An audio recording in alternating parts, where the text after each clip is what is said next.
একজন হত্যা মামলার বাদী।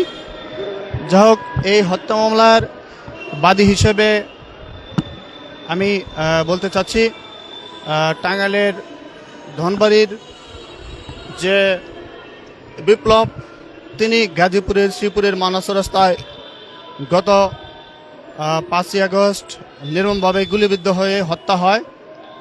আর সেই হত্যা মামলার বিষয়ে তার বাবা খালেক দীর্ঘ দিন অতিবাহিত হয়ে গেলেও তিনি ওই হত্যা মামলার বিচার সেই আদালতে কোনো মামলা করে নাই। আর এই মামলা না করার পরিপ্রেক্ষিতে আমি যখন বিষয়টি জানতে গেলাম, স্থানীয়ভাবে বিএনপির সভাপতি অধ্যক্ষ আজিজ এবং আরও যারা রয়েছেন তাদের সাথে কথা বলার পরই জানতে পারলাম যে খালেক, নিহত বিপ্লবের বাবা, এই বিষয়টা মামলা করতে যাচ্ছেন না। তখনই এটা প্রশ্নবিদ্ধ এবং কি রহস্যজনক, কেন মামলা করছেন না এই বিষয়টা বেরিয়ে আসলো। রহস্যজনক তথ্য যে তিনি আওয়ামী লীগের এজেন্ডা, আওয়ামী লীগের দোসর বীরতারেননের, এজন্যই তার ছেলে হত্যার বিচার চাচ্ছেন না এবং কি আদালতে মামলা করতে রাজি নন। পাশাপাশি টাঙ্গাইল ধনবাড়ির সাবেক কৃষিমন্ত্রী, আওয়ামী লীগের প্রেসিডিয়াম সদস্য আব্দুর রাজাক ভোলা এবং তার ভাই হারুনুর রশিদ হীরা, যিনি উপজেলা চেয়ারম্যান আওয়ামী লীগের হয়ে, এই বিপ্লবের বাবাকে আমি জানতে পেরেছি গোপনে লোক মারফত, এবং কি টাঙ্গাইলের জেলা জাতীয় পার্টির মোজাম্মেল হক তার পুত্ররা মিলে তাকে কয়েক লাখ টাকা দিয়েছেন। আর সেই টাকার বিনিময়ে তিনি মামলা যে করেছেন, আমি বাদী হয়েছি। আমার বিরুদ্ধে গত 28শে জানুয়ারি আমাকে রাত 8টায় আমি যখন তাদের বাসায় বোঝাতে গেলাম যে আপনি ছেলে হত্যার বিচার কেন চাচ্ছেন না, ঠিক তখনই প্রতিমধ্যে ওইখানে তাদের বাড়িতে নিয়ে যায় আমাকে। সেখানে অবরুদ্ধ করে আমার সাথে ছিল সহধর্মী অর্থাৎ সহযোদ্ধা কলম সৈনিক সৈয়দ শাহজাহান আহমেদ রাজু, যিনি ধনবাড়ি প্রেস ক্লাবের দায়িত্বে রয়েছেন, এবং ওইখানে দায়িত্বে ছিলেন ধনবাড়ি প্রেস ক্লাবের যিনি মেম্বার পলাশ। তাদের সাথে গিয়েছিলাম, কিন্তু তখন আমাকে জোরপূর্বক তারা স্ট্যাম্পে স্বাক্ষর নিলেন যে এই মামলা আপনি চালাবেন না।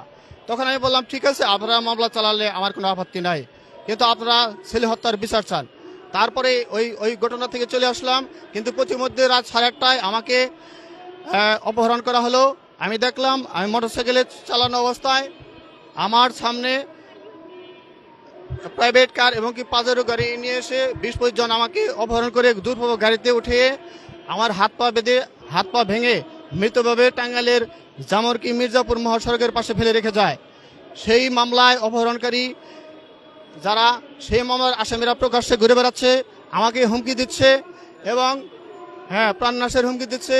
এবং ওই মামলার এসআই ফরিদ হোসেন আমাকে বলে, আপনাকে অপহরণ করা হয়নি, আপনার হাত পা ভাঙা হয়নি। আমি তখন টাঙ্গাইল জেলা পুলিশ সুপারের শরণাপন্ন হলে তাকে বিষয়টি জানালাম।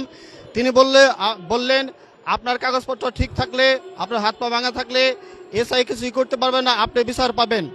আর যদি মিথ্যা হয় তাহলে আপনার বিরুদ্ধে ব্যবস্থা হবে।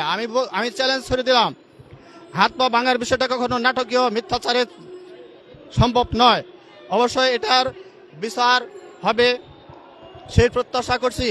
এবং সারা দেশে 2,500-এর অধিক মামলা হয়েছে। হত্যা মামলার সাক্ষী আসামিরা এখন তারা নানা হুমকিতে, প্রাণনাশের হুমকিতে রয়েছেন, এমনকি আমাকেও যেমন পঙ্গু করে দেওয়া হয়েছে, ঠিক সেই বাদী সাক্ষীদের উপর প্রাণনাশের শঙ্কা রয়েছে।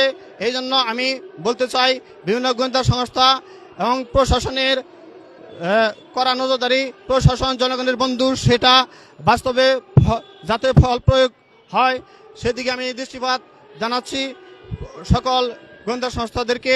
এবং মাননীয় প্রধান উপদেষ্টা, যিনি ডক্টর ইউনূস শান্তিতে নোবেল বিজয়ী হয়েছেন, তার মাধ্যমে আমি বাস্তবায়ন চাচ্ছি যে 2,500-এর উপরে হত্যা মামলার বাদী সাক্ষীদের যেন সুরক্ষা দেওয়া হয়, তাদের যেন প্রাণনাশের হুমকি রয়েছে তাদের দিকে দৃষ্টিপাত দেওয়া হয়, এটাই আমি জানাচ্ছি।